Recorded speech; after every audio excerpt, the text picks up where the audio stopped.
यहाँ पर अगर मैं आपको प्रोजेक्ट दिखाऊं तो इस तरीके की हमारी पोर्टफोलियो वेबसाइट दिखने वाली है।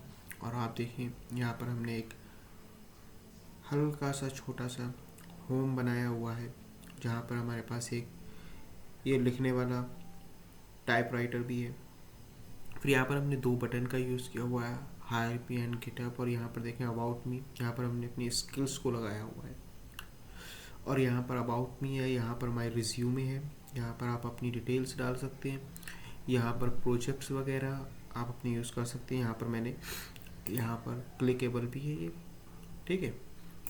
और यहाँ पर उसके बाद कॉन्टैक्ट अस का पेज है, और यहाँ पर फूटर है।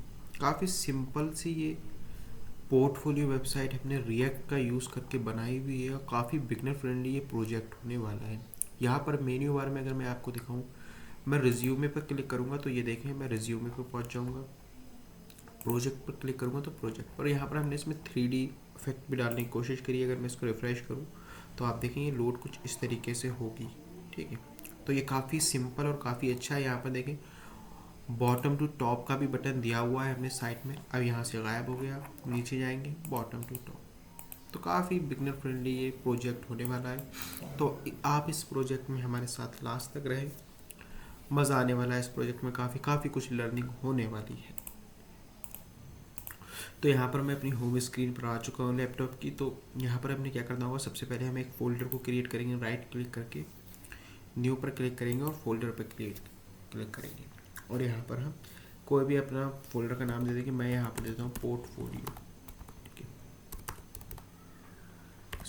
/Website, okay. तो आप अपने हिसाब से नाम दे सकते हैं यहाँ पर। उसके बाद हम क्या करेंगे, इस फोल्डर को VS कोड के अंदर ओपन करेंगे। बहुत सारे तरीके हैं, तो हम जो यूज़ करने वाले हैं, हम राइट क्लिक करेंगे, यहाँ पर ओपन इन टर्मिनल में क्लिक करेंगे, ठीक है। और यहाँ पर मैं कोड डॉट लिखूँगा तो ये मेरा VS कोड में खुल जाएगा, ठीक है।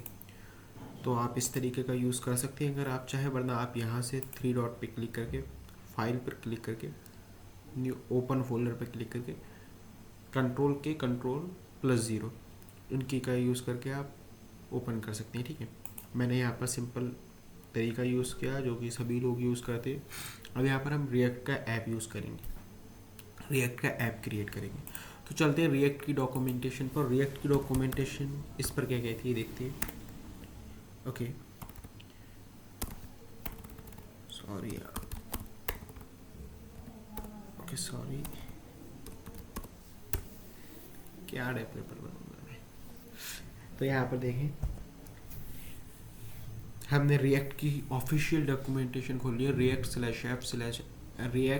create/react/app.app, ठीक है। ये ऑफिशियल वेबसाइट है, यहाँ से हम देख सकते हैं रिएक्ट की डॉक्यूमेंटेशन। तो यहाँ पर देखेंगे अगर आप डॉक्स पे जाएंगे तो यहाँ पर डॉक्स आ जाएगी, ठीक है।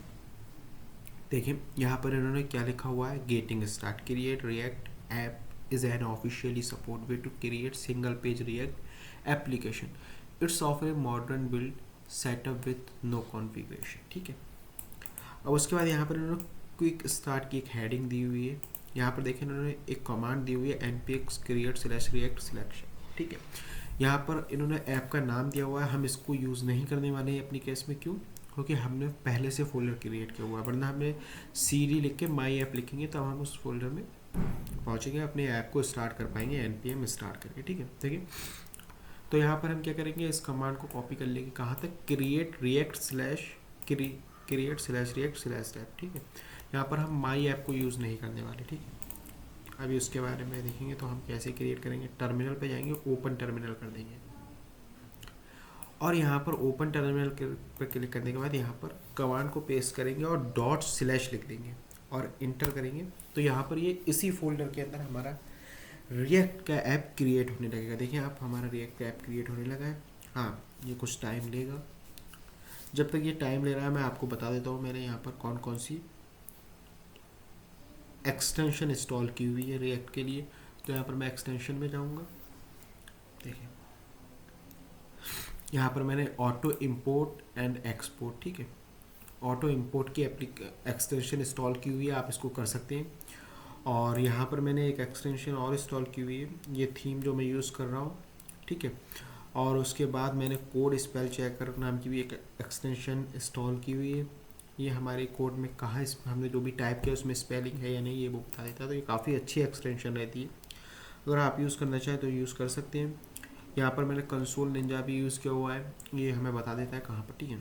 चलो मेन एक्सटेंशन की बात करते हैं। यहाँ पर आपने सबसे मेन जो एक्सटेंशन है ES7, आपने इसको ज़रूर इंस्टॉल कर लेना है। हम बहुत ज़्यादा शॉर्टकट यूज़ करेंगे इसके अंदर, तो वो सारे इसी एक्सटेंशन के ज़रिए करने वाले हैं। देखें यहाँ पर मैं अगर आपको दिखाऊँ तो अच्छा, यहाँ पर जो है ओके, यहाँ पर चलो यहाँ पर अभी दिखा नहीं रहा, हम जब ऐप क्रिएट करेंगे तभी देख लेंगे जब चालू करेंगे। यहाँ पर HTML to JSX आपने इसको भी देख लेना है, ठीक है। और यहाँ पर उसके बाद हमने जो लास्ट थीम यूज़ की हुई है इसमें प्रीटियर, ठीक है। ये कोड को जो होता है फॉर्मेट करने के लिए अच्छा होता है, हमारी कोड की रीडेबिलिटी बढ़ जाती है इसका यूज़ करने से, हमारा कोड अच्छे वे में फॉर्मेट हो जाता है, हम कैसा भी लिखें। तो आप इसको ज़रूर इंस्टॉल कर लें। और बाकी हम टेलविड वगैरह तो लिखने वाले नहीं, तो उसकी कोई ज़रूरत नहीं है हमें। तो यहाँ पर हमारे पास package.json की फ़ाइल इंस्टॉल हो चुकी है, आ चुकी है। तो यहाँ पर ये कुछ टाइम लेगा उस तक, जब तक हम क्या कर सकते हैं, यहाँ पर अपनी डॉक्यूमेंटेशन को भी एक्सप्लोर कर सकते हैं जब तक आपका रिएक्ट का ऐप सेटअप हो रहा है। यहाँ पर देखिए अगर आप क्लिक करेंगे फोल्डर स्ट्रक्चर पे तो हमारे पास एक फोल्डर स्ट्रक्चर आ जाता है, ठीक है, कुछ इस तरीके से। जहाँ पर देखिए उन्होंने बताया SRC के अंदर हमारे पास app.css app.js, हम चाहे तो इनके बारे में डिटेल में पढ़ भी सकते हैं नेक्स्ट पेज पे जाकर, ठीक है। और इनकी स्क्रिप्ट भी अवेलेबल होंगी, ठीक है। पब्लिक के अंदर हमारे पास इन्होंने बताया index.html is the page of template, ठीक है। SRC के अंदर SRC के अंदर जाके index.js is the Java script entry point, ठीक है। तो आप इसको पढ़ सकते हैं, काफ़ी अच्छी डॉक्यूमेंटेशन है।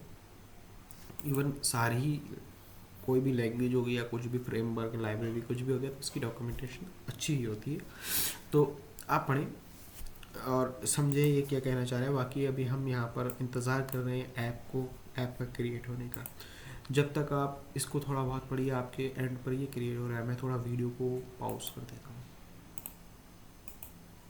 देखिए यहाँ पर हमारा प्रोजेक्ट सेटअप हो चुका है, ठीक है। तो ये काफ़ी आसानी के साथ सेटअप हो गया। इसने थोड़ा सा टाइम लिया क्योंकि मेरा थोड़ा सा नेट कहीं ना कहीं स्लो था, ठीक है। और यहाँ पर अब मैं अगर npm, ठीक है, स्टार्ट लिखूँगा तो मेरा ये प्रोजेक्ट स्टार्ट हो जाएगा, जैसा कि उन्होंने अपनी डॉक्यूमेंटेशन में बताया हुआ है कि npm स्टार्ट लिखने से हमारा प्रोजेक्ट स्टार्ट हो जाता है, ठीक है।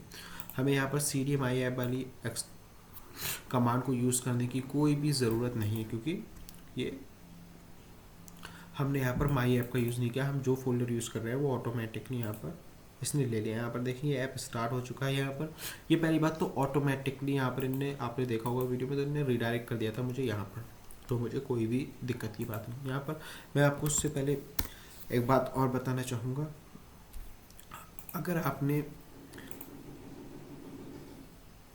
यहाँ पर मेरा गिटहब रेपो पे यहाँ पर मैंने कोड डाला हुआ है, ठीक है। मैं यहाँ पर ये प्रोफेशनल पोर्टफोलियो वेबसाइट, ठीक है।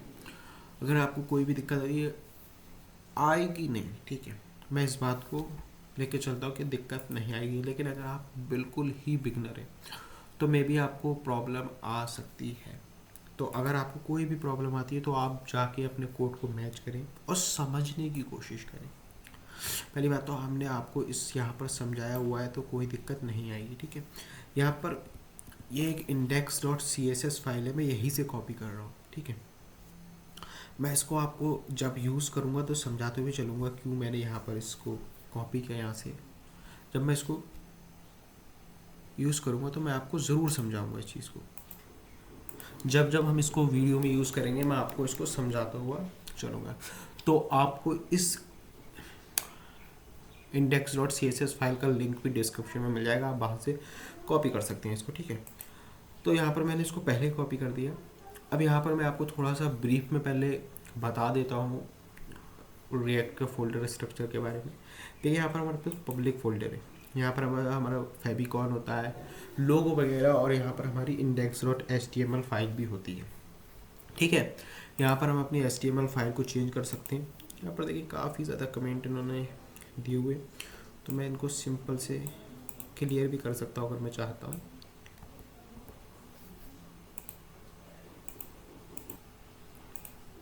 तो ओके, तो मैं यहाँ जाता हूँ, मैंने इसको यहाँ पर क्लियर कर दिया। ठीक है, मैं भी इसको जूम कर दूंगा अच्छे से जिससे आपको दिखने लगेंगे सारी चीज़ें सही से। ठीक है, अब मैं यहाँ पर इसको जूम कर लूँगा। ठीक है, अब यहाँ पर मैं इसको थोड़ा नीचे ले जाता हूँ।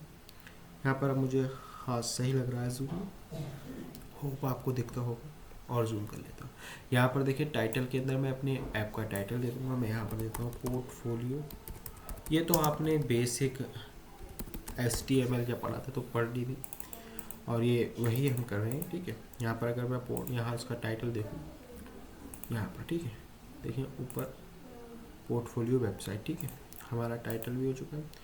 ओके, मैं यहाँ पर Ctrl+Shift+D करूँगा तो ये मेरा क्या होगा, फॉर्मेट हो जाएगा कोड। ठीक है, तो यहाँ पर ये पहले से ही फॉर्मेट है तो ये नहीं हुआ। खैर मैंने ये शॉर्टकट कमांड का यूज़ किया हुआ, आप कीवर्ड शॉर्टकट में जाके अपने हिसाब से शॉर्टकट कमांड का यूज़ कर सकती हैं। यहाँ पर फेविकॉन वगैरह अगर आप चेंज करना चाहते तो कर सकते हैं, या आपने बेसिक HTML में पढ़ लिया। उसके बाद SRC के अंदर ही हमारा मेन फोल्डर है। यहाँ पर हमारे पास एक app.js है जहाँ से हमारी पूरी एप्लीकेशन रन होती है। ठीक है, यहीं पर हम अपने सारे कंपोनेंट को एक्सपोर्ट वगैरह करेंगे ना, इंपोर्ट वगैरह करके यूज़ करेंगे, तभी ही वो हमारी मेन एप्लीकेशन पे यूज़ होंगी। यह आपको अच्छे से समझ में आएगा जब हम इसका यूज़ करेंगे। ठीक है, अभी यहाँ पर देखेंगे पूरा फोल्डर है, यहाँ पर इसको हटा देंगे डिप से लेके डिप तक। ठीक है, और एम्प्टी फ्रैगमेंट का यूज़ कर लेंगे। अब ये भी आपको मैं थोड़ा सा बता देता हूँ इसके बारे में। ये क्या है, अगर मैं यहाँ पर इसका यूज़ नहीं करूँगा एम्प्टी फ्रैगमेंट का, तो यहाँ पर मैं कुछ भी लिख दूँगा तो ये मेरे पास एरर शो करेगा। मैं अगर आपको दिखाऊँ तो यहाँ पर देखिए app.line3 इज़ नॉट डिफाइंड। ठीक है, अगर मैं इसको डिफाइंड भी करूँगा फिर भी ये मेरे पास एरर ही शो करेगा। ठीक है, मैंने अब कॉन्स्ट ए करके यहाँ पर लिख दिया, ये देखिए। ठीक है, कॉन्स्ट यहाँ पर मुझे इनने इतने सारे एरर को दे दिया। तो यहाँ पर मुझे अगर कुछ भी यहाँ पर कंटेंट को शो करवाना है रिएक्ट के अंदर, तो मुझे या तो डिप का यूज़ करना होगा पहले शुरू में, या एम्प्टी फ्रैगमेंट का यूज़ करना होगा। तो यहाँ पर मैं जो है रिएक्ट एम्प्टी फ्रैगमेंट का यूज़ कर रहा हूँ app.js के अंदर जाके। अब मैं यहाँ पर कुछ भी लिखूँगा तो मेरा वो शो हो जाना चाहिए। ठीक है, मैं आपको दिखाता हूँ।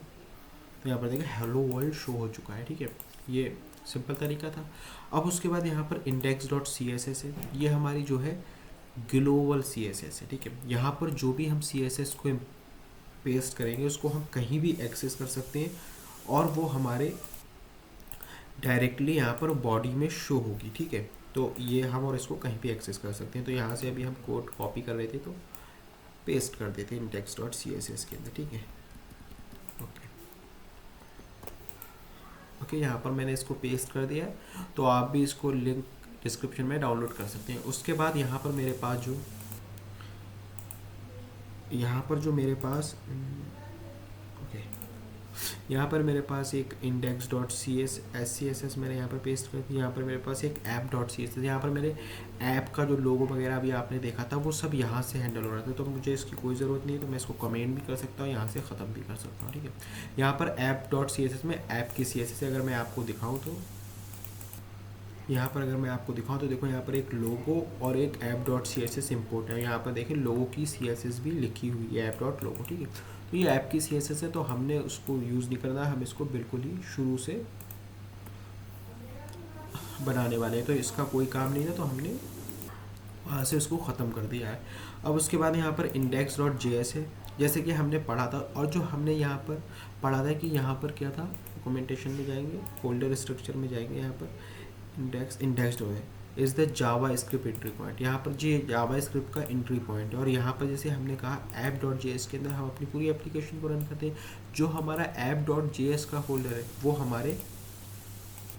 हमारे index.js के फोल्डर में चलता है, उसको हमें index.js के फोल्डर में चलाना पड़ता है, तभी हमारी एप्लीकेशन जाके चलती है। ठीक है, तो ये सिंपल सा ब्रीफ में इंट्रोडक्शन था रिएक्ट के फोल्डर का। यहाँ पर मैंने जो CSS अप्लाई करी थी उसके बाद हमारी कुछ स्क्रीन इस तरीके की दिखने लगी है, ब्लू, तो काफ़ी ज़्यादा अच्छी दिख रही है यहाँ पर अभी तक। तो अब हम चलो अपने शुरू करते हैं ऐप को बनाना। तो ये काफ़ी ज़्यादा, तो यहाँ पर सबसे पहले जो हम यहाँ पर बनाने वाले हैं तो यहाँ पर सबसे पहले हम इस मेन्यू बार को बनाने वाले हैं। तो ये काफ़ी ज़्यादा आसान होगा, आपको पता ही है, हम HTML CSS का यूज़ करके इसको बना सकते हैं। तो यहाँ पर मैं जाऊँगा अपने VS कोड के अंदर, इन सारे फोल्डर्स को हटा देता हूँ। SRC के अंदर मैं एक फ़ोल्डर को क्रिएट करूँगा, ठीक है, कंपोनेंट्स, ठीक है। हम अपने सारे कंपोनेंट्स को यहीं पर क्रिएट करने वाले, हमारे जितने भी कंपोनेंट्स होने वाले हैं वो इसी फोल्डर के अंदर हम क्रिएट करने वाले हैं। तो यहाँ पर मैं जाऊँगा कंपोनेंट्स, ठीक है, और कंपोनेंट्स क्रिएट करने के बाद यहाँ पर हम सबसे पहले अपना कंपोनेंट्स बनाएंगे होम, ठीक है। कंपोनेंट्स के अंदर एक फोल्डर बना लेते हैं होम नाम का। हम अपने सारे कंपोनेंट्स को यहीं पर बनाने वाले हैं जो भी, ठीक है। तो यहाँ पर सबसे पहला हमारा कंपोनेंट्स होने वाला है, इसको या तो हम नैव बार नाम दे देंगे या होम दे देंगे। चलो यहाँ पर मैं अपने केस में नैव बार नाम दे देता हूँ। तो यहाँ पर कंपोनेंट्स के अंदर मैं एक फोल्डर को क्रिएट करता हूँ नैव बार, ठीक है। और इस नैव बार के अंदर मैं एक फाइल को क्रिएट कर लूँगा नैव बार, ठीक है, navbar.jsx, ठीक है। और यहाँ पर उसके बाद मैं इसकी एक CSS को भी क्रिएट कर लेता हूँ, CSS की फाइल को, ठीक है, style.css के नाम से। अब यहाँ पर मैं इसको जूम करता हूँ हल्का सा, ठीक है, ओके। यहाँ से मैं इसको हटा देता हूँ जिससे सही अच्छे से दिखे। मैं यहाँ RAFCE लिखूँगा, ठीक है, रिएक्ट एरो फंक्शन, ठीक है। और मैं उसके बाद इंटर मारूंगा। तो देखिए आप, मेरे पास ये पूरी इसकी, अगर आप बॉयलर प्लेट समझे, जो समझे आप, वो आ चुकी है, ठीक है। अब ये कैसे आई, मैंने आपको शुरू वीडियो में ही बता दिया था कि यहाँ पर मैंने जो एक्सटेंशन को इंस्टॉल किया हुआ है, ओके, एक्सटेंशन ये वाली, ये इसकी वजह से आई, ठीक है। यहाँ पर मैं इसके शॉर्टकट को यूज़ किया और मैं यहाँ पर इस चीज़ को अचीव कर लिया।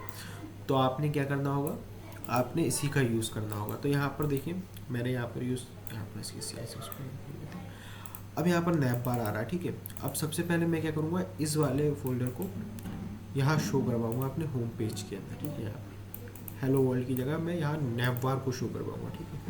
तो उसके लिए मुझे क्या करना होगा, जैसे कि मैंने आपको बताया हमारी पूरी एप्लीकेशन app.js से रन होती है। तो यहाँ पर मैं सिंपल लिखूँगा नैव बार और मैं इंटर करूँगा और यहाँ पर इसको बंद कर दूँगा।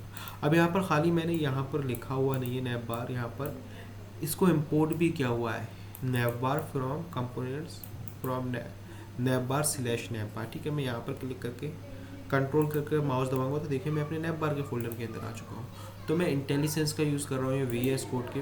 अगर आपके केस पे ये खुद से इंपोर्ट नहीं होता है तो आपने इंपोर्ट करना होगा मस्त से, ठीक है, वरना ये नहीं चलने वाला। तो यहाँ पर मैं अगर जाऊँ तो यहाँ पर देखिए नैव बार लिख के आ चुका है, मतलब मैं अब नैव बार को इंपोर्ट कर लिया। यहाँ पर अभी तक हेलो वर्ल्ड लिख के आ रहा था, अब क्या आ रहा है, अब नैव बार लिख के आ रहा है। तो चलिए अब हम अपने नैव बार पे काम करते हैं। नैव बार हम देख चुके हैं, कुछ इस तरीके का हमारा नैव बार है, ठीक है। अब यहाँ पर देखेंगे इधर और इधर से विथ है हमारे पास, ठीक है बच्चों, भी तो उसको हम बाद में देखेंगे, ठीक है। पहले हम सिंपल नैव बार बनाएंगे, अपना ये पेज बनाएंगे अबाउट का, उसके बाद जो भी कुछ बनाना है हम वो देख लेंगे, ठीक है। तो उसके बाद मैं क्या करता हूँ, नैव बार के अंदर जाऊँगा सबसे पहले और यहाँ पर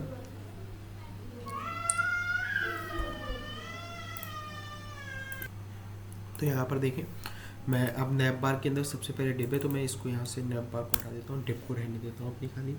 और सबसे पहले डिप पे हम एक क्लास नेम दे देंगे, यहाँ पर कोई भी क्लास नेम आप दे सकते हैं। मैं यहाँ पर दे देता हूँ, चलिए मान लें मैंने यहाँ पर क्लास का नेम दे दिया होम पेज दे देते हैं, ठीक है। आप अपने हिसाब से नेमिंग कन्वेंशन को फॉलो करते हुए। तो मैंने सबसे पहले एक क्लास दे दी डिप के अंदर होम पेज, उसके बाद मैं एक और यहाँ पर बनाने वाला हूँ होम कंटेंट के नाम से, ठीक है, होम/कंटेंट, ठीक है। एक डिप और क्रिएट करूँगा होम/कंटेंट। यहाँ पर देखिए मैंने सिर्फ डॉट लिख के होम/कंटेंट डाला तो मेरे पास डिप क्रिएट हो गई, ठीक है। ये आपने, मुझे उम्मीद है ये पढ़ा होगा अपने HTML में, तो एमिट बोलते हैं शायद इसको, एमिट टैग, ठीक है। तो आप अगर HTML की डॉक्यूमेंटेशन पे जाकर पढ़ेंगे, HTML, होप मैं सही हूँ, ठीक है, VS कोड, ठीक है, एमिट इन VS कोड, ठीक है।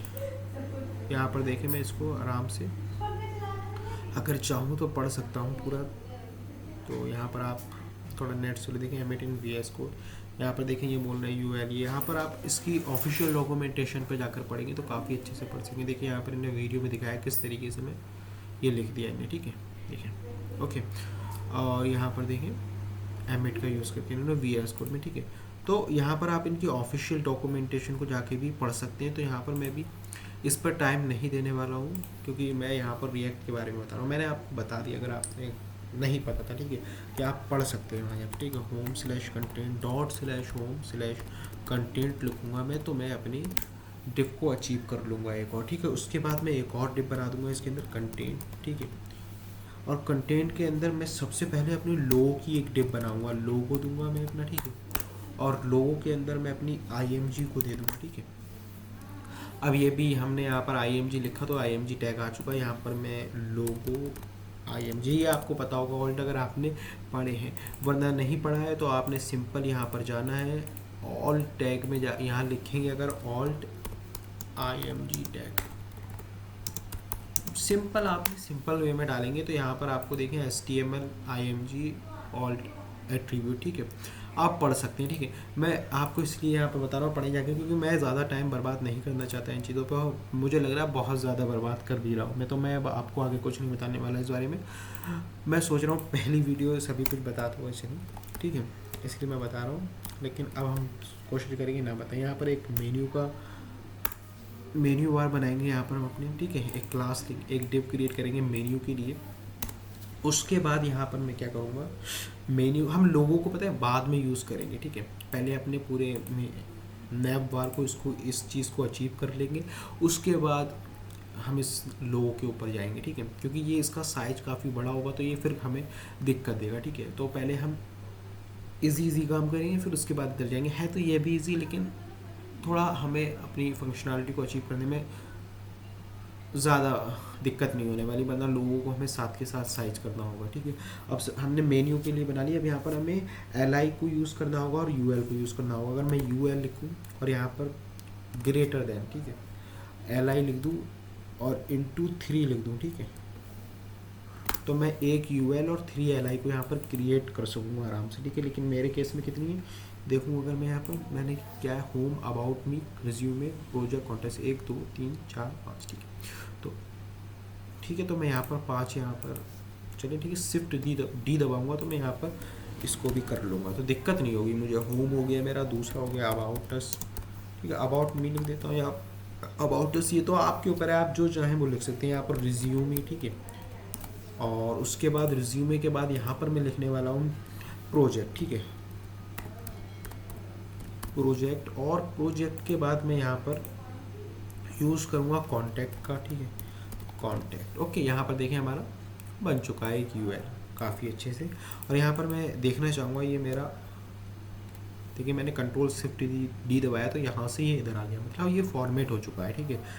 अब यहाँ पर मैं देखना चाहूँगा कि यहाँ पर ये किस तरीके का शो हो रहा है, देखिए, ठीक है। लोगों के अंदर अभी कुछ भी शो नहीं हो रहा, बाकी देखें आप कुछ इस तरीके का आ रहा है। तो यहाँ पर अब इसकी थोड़ी सी CSS को लिख लेते हैं। तो CSS को लिखने के लिए मैं क्या करूँगा, यहाँ पर सिंपल तरीका यूज़ करने वाला हूँ। तो यहाँ पर मैं क्या करूँगा, यहाँ VS कोड में नहीं लिखूँगा, इसकी CSS यहीं पर लिख के दिखाऊँगा आपको, ठीक है।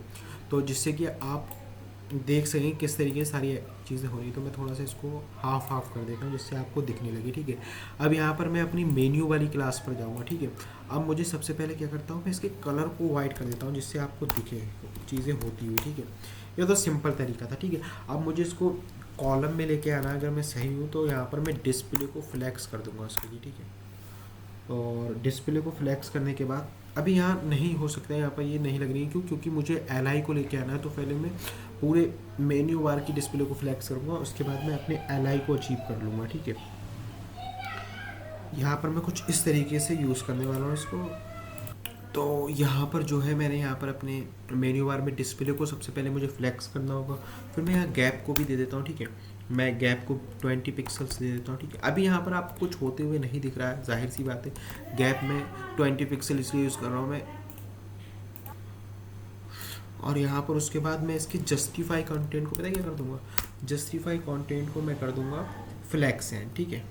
ओके, मैं इसको लास्ट में लेके आ गया। यहाँ पर देखिए, अब मैं इस साइड से इस साइड आ चुका हूँ, ठीक है। जस्टिफाई कंटेंट को फ्लैक्स एंड कर दिया और मार्जिन राइट से मैं दे दूँगा यहाँ पर मार्जिन राइट, ठीक है। मार्जिन राइट मैं कितना दूंगा, मैं 99 पिक्सल्स दे दूंगा, ठीक है। देखिए अब ये इधर को आ चुका है, ठीक है। काफ़ी अच्छे से यहाँ पर देखिए मैं पोजीशन को इसकी रिलेटिव रखूँगा, ठीक है। और उसके बाद यहाँ पर मैं टॉप से इसको कितना दे दूँगा, टॉप से मैं 20 पिक्सल्स दे दूँगा, ठीक है। थोड़ा नीचे आ जाए, अगर मैं इसकी पोजीशन को रिलेटिव नहीं रखूँगा तो मैं टॉप से इसको नहीं दे पाऊँगा, ठीक है। तो यहाँ पर देखिए ये कुछ इस तरीके से आ चुका है, ठीक है। मैं अगर यहाँ पर अब इसकी डिस्प्ले को अगर फ्लेक्स कर दूँगा मेन्यू के यूएल में जाके, तो यहाँ पर ये देखें कुछ इस तरीके से आ जाएगा, ठीक है। तो वो अभी हम उसको अचीव करेंगे। तो पहले इसको मैं क्या करता हूँ, यहाँ से इस CSS को कॉपी पेस्ट कर लेता हूँ, यहाँ जाऊँगा और मेरी मेन्यू वाली CSS जो है यहाँ पर उसके ऊपर इसको डाल दूँगा, ठीक है। तो यहाँ पर एक मिनट, मैं यहाँ पर इसको डॉट मेन्यू, यहाँ पर देखिए यहाँ पर मैंने डॉट लिखा तो, और देखिए मेरे पास सजेशन आ गए। इसके बारे में मैं अभी बताता हूँ किस तरीके से ये हुआ, ठीक है। ओके, तो इसके बारे में अगर बात करें तो यहाँ पर मैं यहाँ पर एक प्लगइन का यूज़ कर रहा हूँ, CSS इंटेलिजेंस, ठीक है। यहाँ पर इस वजह से मुझे ये सजेस्ट कर रहा है, ठीक है। तो आप इसको यूज़ कर सकते हैं। अब उसके बाद हम टारगेट करने वाले हैं अपने, हमने मेन्यू को टारगेट कर लिया, अब मेन्यू के LI को टारगेट करेंगे यहाँ पर, ठीक है। अब क्या करेंगे, हम मेन्यू के LI को टारगेट करेंगे, ठीक है। ओके, मैं यहाँ पर इसको रिफ़्रेश कर देता हूँ, और रिफ़्रेश करने के बाद ये देखिए मेन्यू के ऊपर अप्लाई नहीं हुई है, मेन्यू ठीक है, ठीक है। ओके, अब यहाँ पर मैं मेन्यू के, अभी देख लेंगे क्यों नहीं हुए, मेन्यू के LI पर कुछ प्रॉपर्टी डालूंगा। यहाँ पर मैं इसके कलर को यहाँ से हटा के यहाँ दे देता हूँ, कलर को वाइट कर देता हूँ, ठीक है। कलर को कर दूंगा मैं वाइट, ठीक है। ग्रेट हो गया। अब उसके बाद कलर को वाइट करने के बाद फॉन्ट साइज को 19 पिक्सल्स दे दूंगा यहाँ पर, ठीक है। फॉन्ट साइज को 19 पिक्सल्स दे देता हूँ, और फॉन्ट साइज को देने के बाद मैं फॉन्ट वेट को दे दूंगा, फॉन्ट वेट को दे दूंगा मैं 500, ठीक है। और उसके बाद फॉन्ट वेट के बाद मैं यहाँ पर कर्सर को पॉइंटर कर दूंगा, कर्सर को पॉइंटर, ठीक है। मैं देखूँ कुछ चेंज आया, कुछ भी चेंज नहीं आया। यहाँ पर मैं देखूँ, यहाँ पर CSS अप्लाई नहीं हो पा रही है मेरी। ओके, यहाँ पर CSS अप्लाई नहीं हुई, ठीक है। मेन्यू के अंदर LI के अंदर जो मैंने CSS डाल रहा हूँ, CSS अप्लाई नहीं हो पा रही है। मैं चेक करना चाहूँगा क्यों स्टार। ओके, यहाँ पर CSS अप्लाई ना होने की वजह ये है, ठीक है, हमने यहाँ पर CSS को इम्पोर्ट नहीं किया हुआ, ठीक है। .style.css, ठीक है। तो यहाँ पर इसको इम्पोर्ट करना बहुत ज़रूरी है। अगर हम इसको इम्पोर्ट नहीं करेंगे तो यह अप्लाई नहीं होगी। देखिए यहाँ पर अप्लाई हो चुकी है CSS हमारी, ठीक है। कुछ इस तरीके से ये आ चुका है। और मैं पहले ही आपको देता हूँ, मैं CSS में ज़्यादा अच्छा नहीं हूँ। अगर मैं कुछ गलत लिख रहा हूँ तो मतलब अगर आपको लगता है आप बेटर लिख सकते हैं तो आप बिल्कुल जाइए बेटर लिखने के लिए, क्योंकि मुझे ज़्यादा अच्छे से CSS नहीं आती, ठीक है। तो मैं इसीलिए ऐसे ही लिख रहा हूँ।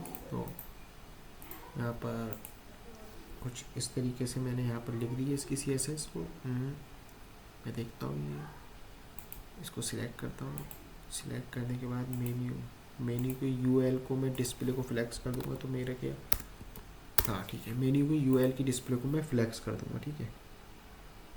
ओके, तो इससे मेरा ये डिस्प्ले फ्लैक्स होकर ये ठीक हो जाएगा। अब मुझे लगता है मुझे ये सारी प्रॉपर्टी को मेन्यू के UL पे यूज़ कर देनी चाहिए, तो उससे शायद ये मेरा इस तरीके से आ जाएगा। हाँ, आई एम राइट, ठीक है। तो यहाँ पर मेन्यू की जगह मैं मेन्यू के UL की डिस्प्ले को फ्लैक्स कर दूंगा, तो ये मेरा ठीक हो जाएगा अब, ठीक है। देखें यहाँ पर, आप देखें तो यहाँ पर ये पॉइंट आ रहे हैं, ठीक है।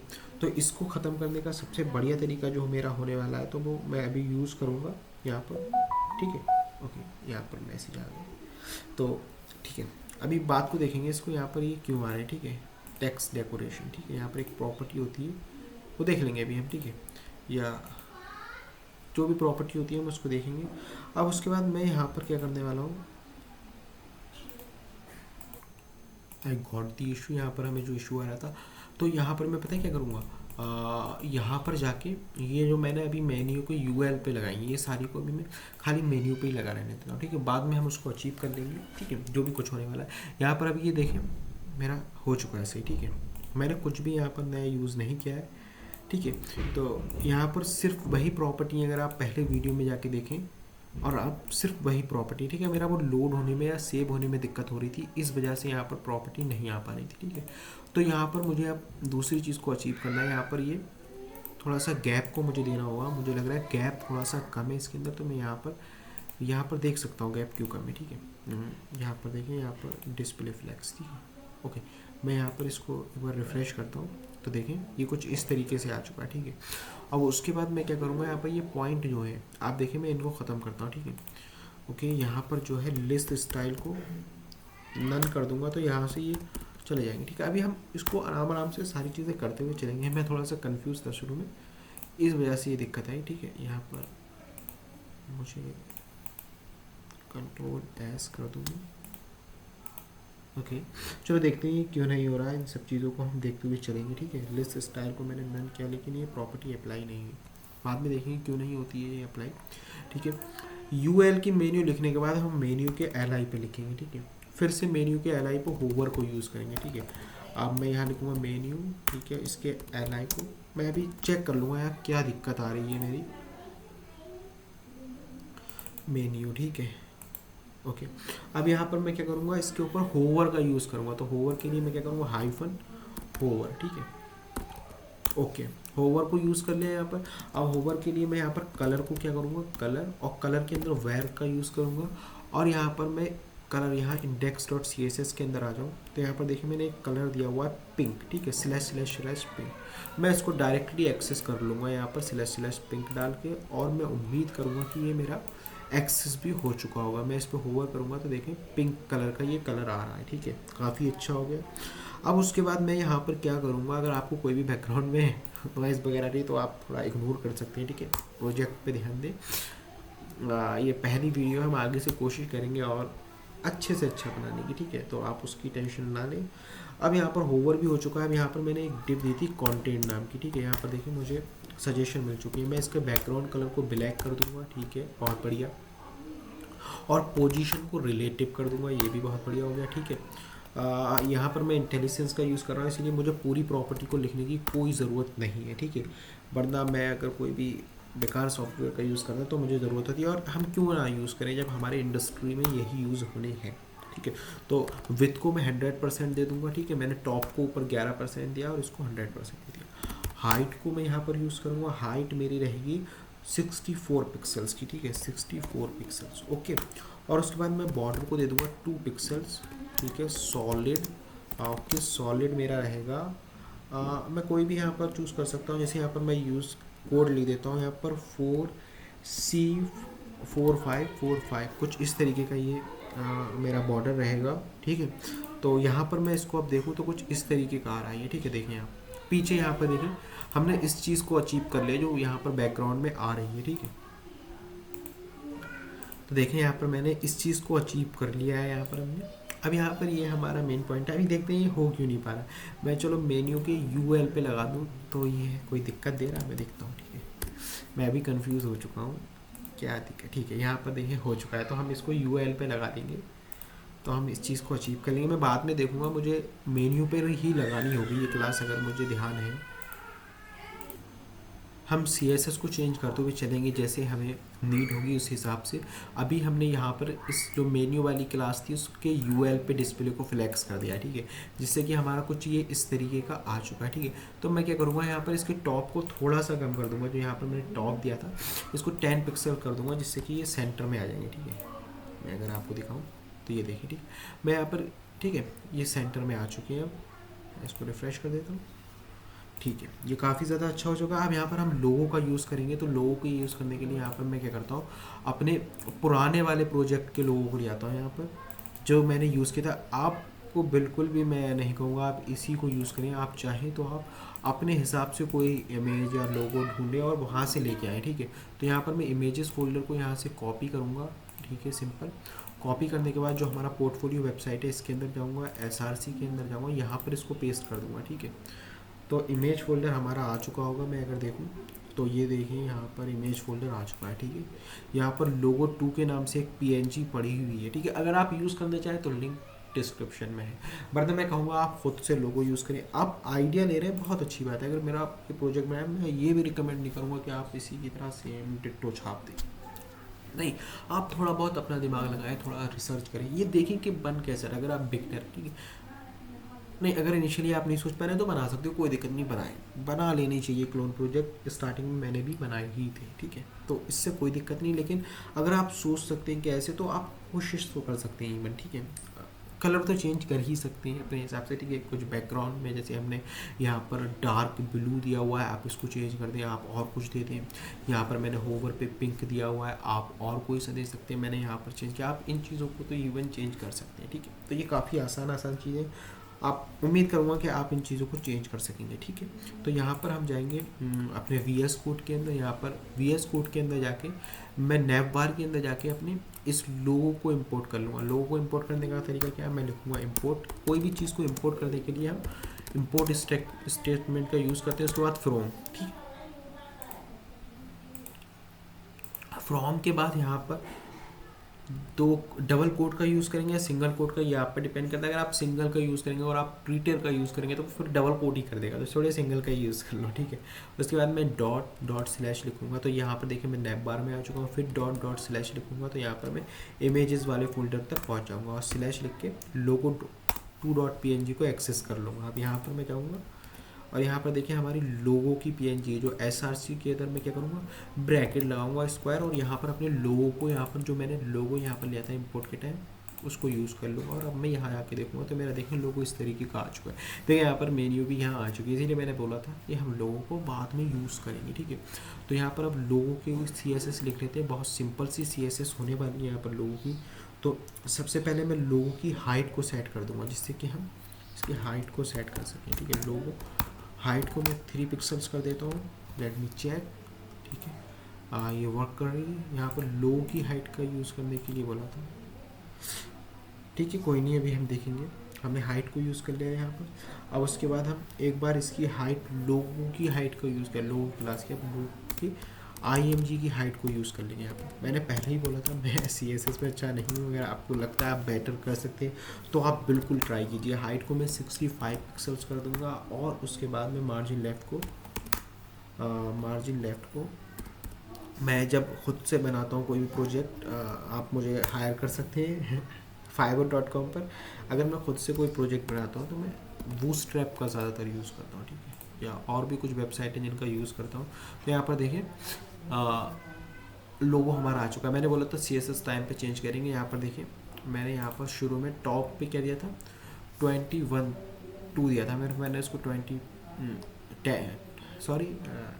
12 दिया था और फिर मैंने उसके बाद इसको 10 कर दिया था। तो फिर मैं I again change it in 12, ठीक है। मैं इसको फिर 12 कर दूँगा और यहाँ पर देखिए अब ये सेंटर में आ चुकी चीज़ें, काफ़ी अच्छे से आ चुका है ये। अभी हम देखेंगे इसको नीड के हिसाब से और चेंज करेंगे, ठीक है। तो यहाँ पर ये हमारा काम हो चुका है। अब हम अपने दूसरे केस की तरफ बढ़ने वाले हैं, जो कि हमारा ये है, ठीक है।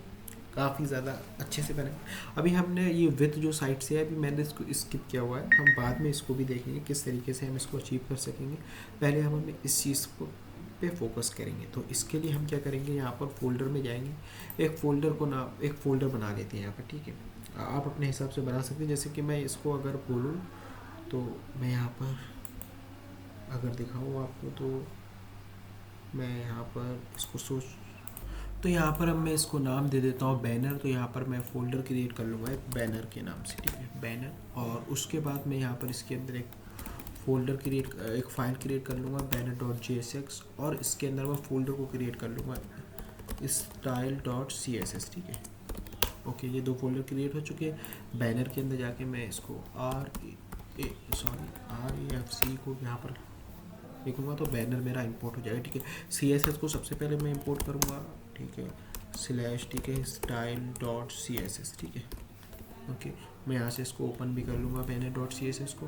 app के अंदर जाऊँगा और यहाँ से मैं इंपोर्ट भी कर दूँगा बैनर को, ठीक है। बैनर को यूज़ कर लूँगा। उसके लिए मुझे इंपोर्ट करना होगा, जो कि ऑलरेडी VS कोड ने इंपोर्ट कर दिया इंटेलिजेंस यूज़ कर। यहाँ पोर्टफोलियो वेबसाइट पे जाकर देखूँगा तो बैनर देखें इसके नीचे आ चुका है, ठीक है। तो अब इसको मैं यहाँ पर काम करूँगा बैनर के ऊपर। तो ठीक है, सबसे पहले मैं अपने क्लास दे दूँगा एक बैनर, ठीक है। यहाँ पर बैनर के अंदर यहाँ क्लास दे दूँगा बैनर, ठीक है, बैनर। ओके, यहाँ पर मैं एक और डिप को क्रिएट करूँगा टेक्स्ट के नाम से, ठीक है, .text, ठीक है। टेक्स्ट के अंदर मैं टेक्स्ट के बाद यहाँ पर मैं एक P का यूज़ कर लूँगा, पैराग्राफ टैग, ठीक है। यहाँ पर मैं पैराग्राफ लिखूँगा। इसके अंदर मैं क्लास नेम दे दूँगा पैराग्राफ, ठीक है। सॉरी, यहाँ पर मैं गलत जगह लिख रहा हूँ। पैराग्राफ में सेलेक्ट करूँ, क्लास नेम पैराग्राफ। हो देखो यहाँ पर मुझे स्पेलिंग बोलना गलत है, पैराग्राफ, ठीक है। तो यहाँ पर मैं पैराग्राफ का यूज़ कर लूँगा। यहाँ पर मैं यूज़ कर लूँगा IMA। यहाँ पर अगर मैं आपको दिखाऊँ तो यहाँ पर देखिए IMA यहाँ पर लिखा रहा है, उसके बाद ये लिखा रहा है ग्राफिक डिज़ाइनर जो भी कुछ, ठीक है। ओके, मैं हूँ नहीं, खैर मैंने वो लिख दिया था वहाँ पर, ठीक है। उसी के बाद इसी टेक्स्ट वाली डिप के अंदर मैं एक H1 का यूज़ करूँगा, और H1 के अंदर मैं क्लास दे दूँगा मेन टेक्स्ट, ठीक है। Class main slash text, okay. ये टर्मिनल कहाँ से, ठीक है, मेन टेक्स्ट, ठीक है। और इस H1 के अंदर मैं क्या करूँगा, अपने टाइपराइटर का यूज़ करूँगा। हमने यहाँ पर देखा था ये यहाँ पर टाइपराइटर का यूज़ हो रहा था, ये बार बार लिख के आती थी चीज़ें। तो यहाँ पर मैं उसके लिए अपनी क्रोम ब्राउज़र को खोलूँगा, और क्रोम ब्राउज़र को खोलने के बाद यहाँ पर मैं लिखूँगा npm, ठीक है, टाइपराइटर, ठीक है। ओके, यहाँ पर टाइपराइटर इफेक्ट, और यहाँ पर पहली वाली जो भी पहला लिंक होगा, ठीक है, इसको यूज़ कर लूँगा मैं यहाँ पर, ठीक है। और इसको यूज़ करने के लिए मुझे यहाँ पर इसकी एक्सटेंशन को कॉपी कर लेना होगा। यहाँ पर अगर मैं आपको डॉक्यूमेंटेशन दिखाऊँ तो ओके, यहाँ पर मैं और नीचे जाता हूँ, ठीक है। यहाँ पर टाइपराइटर, यहाँ पर स्ट्रिंग वगैरह का यूज़ किया हुआ है, काफ़ी अच्छे तरीके से इन्होंने इसको यूज़ किया हुआ है। तो यहाँ पर हम इसी डॉक्यूमेंटेशन का यूज़ करेंगे, और यहाँ पर यूज़ करने के बाद इस चीज़ को देखेंगे, ठीक है। तो यहाँ पर मैं जो है लोड होने का इंतज़ार कर लेता हूँ, और ये लोड मेरे ख्याल से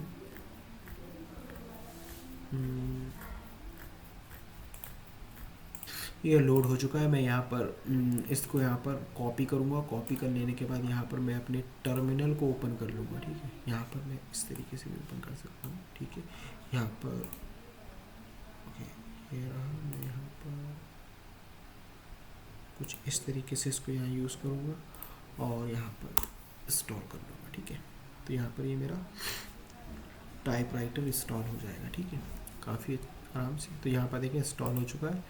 तो यहाँ पर मैं इसको अपने टर्मिनल को यहाँ पर ओके, और यहाँ पर अब मैं क्या करूँगा, इसको यूज़ करूँगा मेन टेक्स्ट के अंदर। अब यूज़ करने का तरीका क्या होगा, मैं यहाँ पर अगर जाऊँ तो यहाँ पर मैं इनकी डॉक्यूमेंटेशन में यहाँ पर सर्च कर लेता हूँ, ओके।